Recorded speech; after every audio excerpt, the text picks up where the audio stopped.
Good afternoon, baseball fans, and welcome back to Dan's Vintage Baseball PC. Do not be fooled by that fancy name. It's just me and some friends talking about baseball cards. And we've got another midweek history lesson here. Kind of excited to keep doing these as they keep coming up in my head with ideas. And this idea actually germinated from a comment on the video I did about Algie and Frito, pointing out that not only in Game 6, but in Game 4, Gianfrido played a crucial role in that game. So Game 4 of the 1947 World Series is what we're going to talk about today. And it's really the story of two different players. The pitcher, Bill Bevens, was a country boy from Salem, Oregon, farm boy, large man, became a pitcher, worked his way up through the minor leagues. Didn't actually reach the majors with the Yankees until 1944, as a result of him, just sort of working his way up. And wildness was an issue for Bill Bevens, and he ultimately had a really good season in 44. Really good season. I'm sorry, 44, 45, and 46. He was a good pitcher. In 47, the year that the Yankees won the pennant and went to the World Series, he was ineffective. He was 7-13.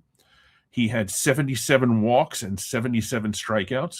But by the end of the year, he had later on revealed that his arm was pretty much dead. But for somehow or another, he was chosen to start Game 4 of the World Series. And let me set the tone a little bit here.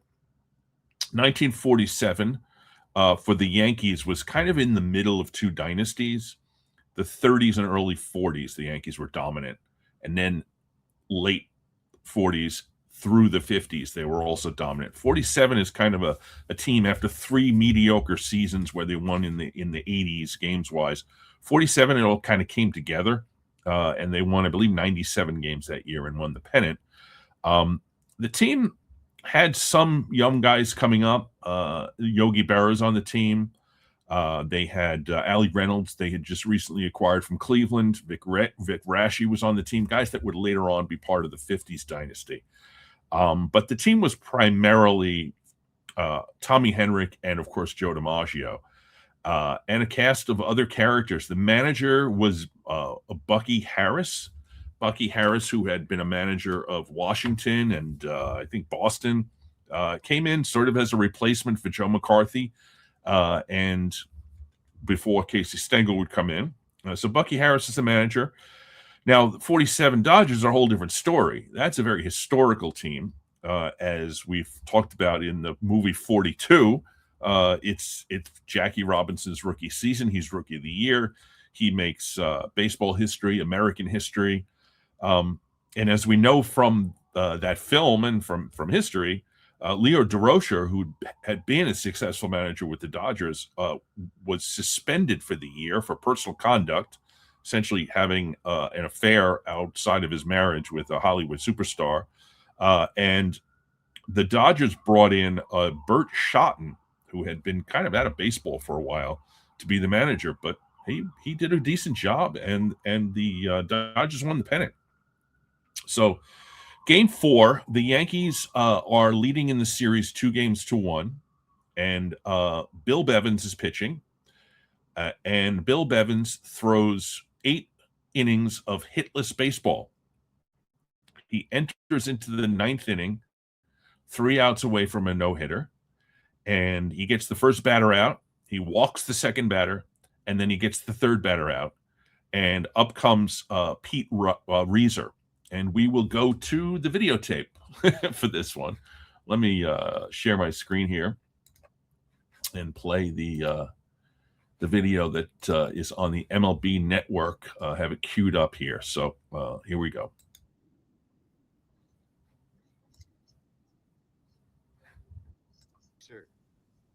The Dodgers trail 2-1 in the last of the ninth. 2 men away, a man on first, a man on second. Manager Bert Schotten sends in Cookie Lavagetto to bat for Stanky. On the second pitch, Lavagetto slams one into right field against the wall where Henrich has trouble rounding it up. Behind John Frito, Mixes scores the winning run of the ball game. All Brooklyn is delirious with joy. Players and fans cheer.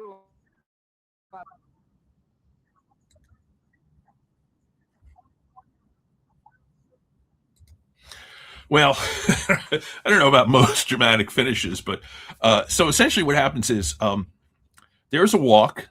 Gianfrido is brought in to pinch run and steal second base. And what that does is it opens up first base. Pete Reiser comes into bat.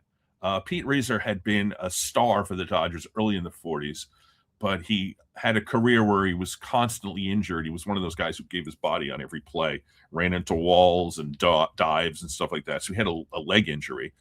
So he gets a 3-1 count, and he ends up getting an intentional walk. So now there's first and second, and Eddie Stanky was due up, but they pinch hit Cookie Lavagetto. Now, Cookie Lavagetto comes in as a guy who in the 30s and early 40s had been an all-star. In fact, he was an all-star 4 straight seasons as the third baseman for the Dodgers.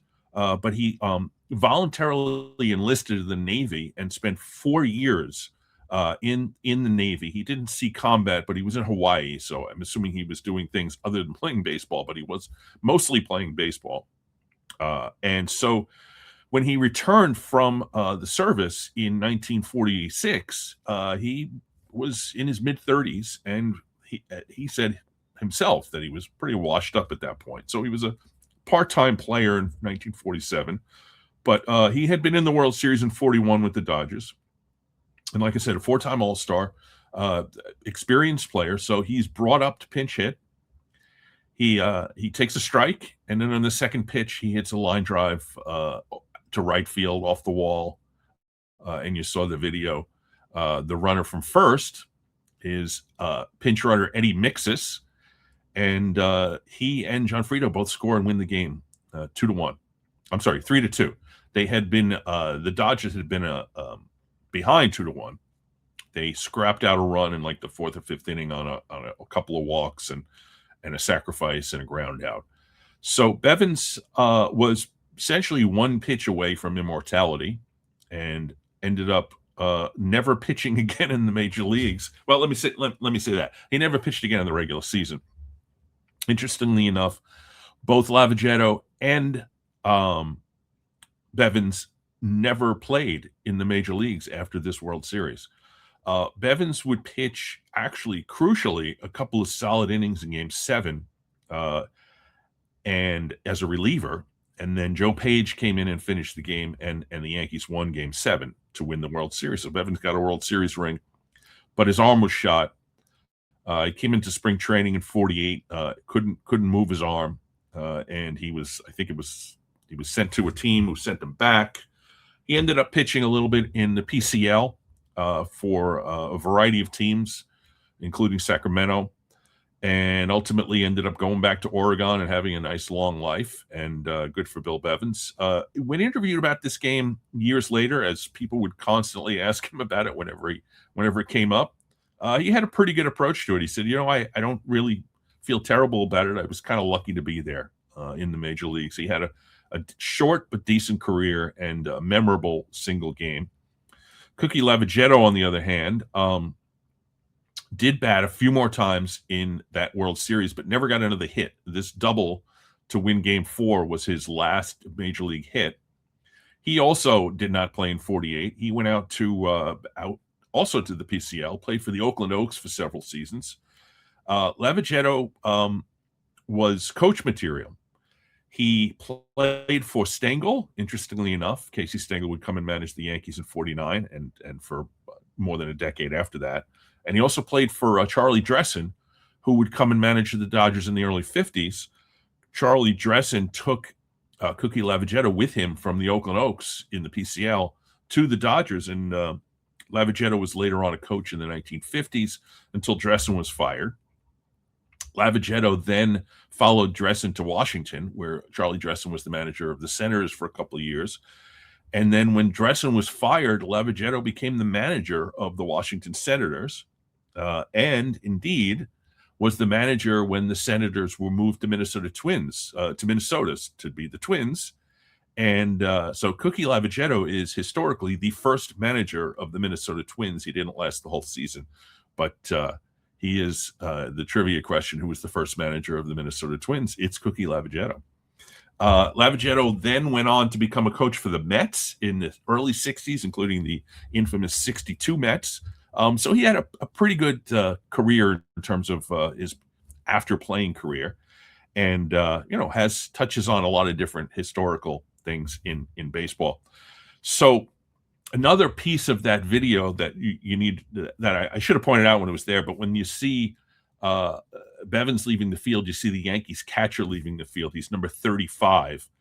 And I was wondering, I saw that video, who's that 35? It looks familiar. So I looked it up, and sure enough, it's Yogi Berra wearing number 35 in his rookie season.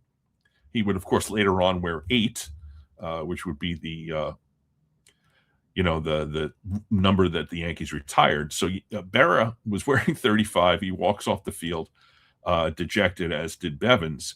But Yogi Berra, in 8, 6, and 3 is 9 years later, would jump into the arms of Don Larson, pitching a perfect game in the World Series. So Berra was there for both the near no-hitter and the no-hitter, perfect game no-hitter, in World Series history, which is pretty cool.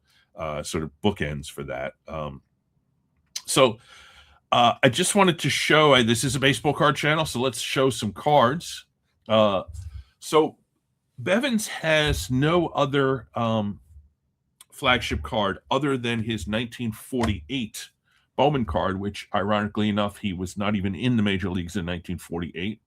But this is a part of my 1948 Bowman collection. I have the entire set in SGC slabs, and this is one of several 7s that I have, which are the highest graded examples that I have of this in the set build.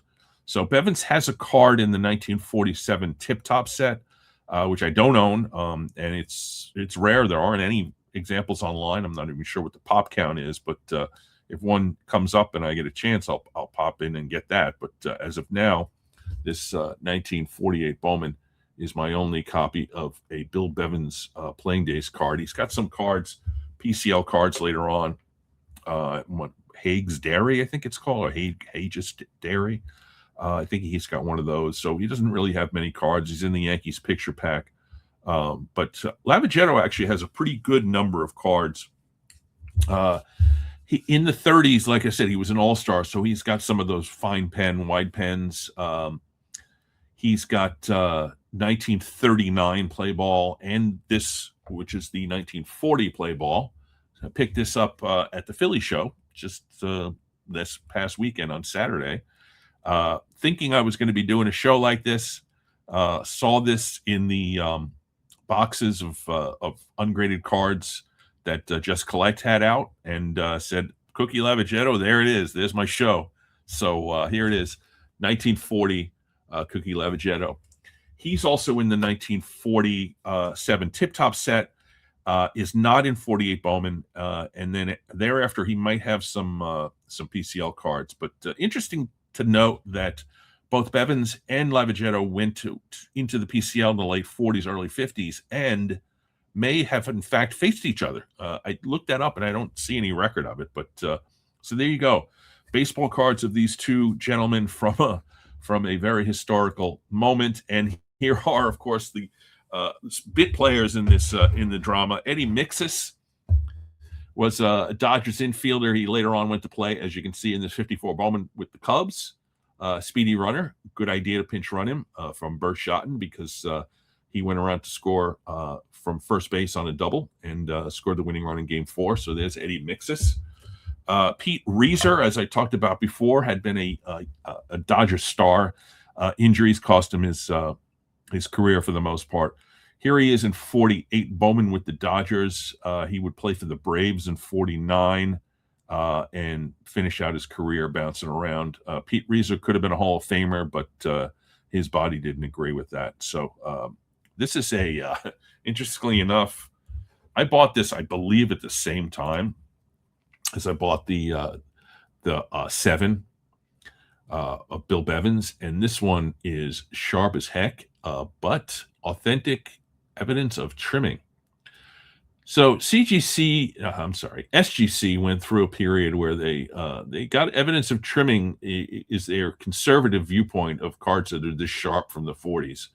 I've thought about cracking and resubmitting this because I don't think it's trimmed. It measures up, but hey, the set build is finished. I don't know. Do I really need to? So last card, we saw this on my last history lesson. It's the Al Gianfrido, the Scorpions booklet, the Almandara Scorpions booklet. His only he doesn't have any flagship cards, so this is one of his only cards. So Al Gianfrido makes both history lessons so far. So anyway, that's what we got for you. Fun little dive into one game, but history that affects kind of all of the major leagues. A lot of interesting characters, obscure guys. But ultimately an interesting story. So I will be back on Saturday. I think I'm going to be doing my top 50 cards in my collection. And then I've got a couple of shows lined up for For Collectors. Also going to be recording a show also on Saturday for For Collectors. I'm doing the live streams, both Hobby Hotline on the Saturday the 27th in the morning, and the For Collectors live stream on Sunday, that is the 28th. That will be a look back on 2025 in the hobby with, I think I have 4 guests, all guys that you'd know well if you watch my channel. So I think they've all been guests on. Yes, they've all been guests on this channel. So that was fun to put that together. So anyway, hope this history lesson was interesting, and we will see you back here on Saturday. Take care.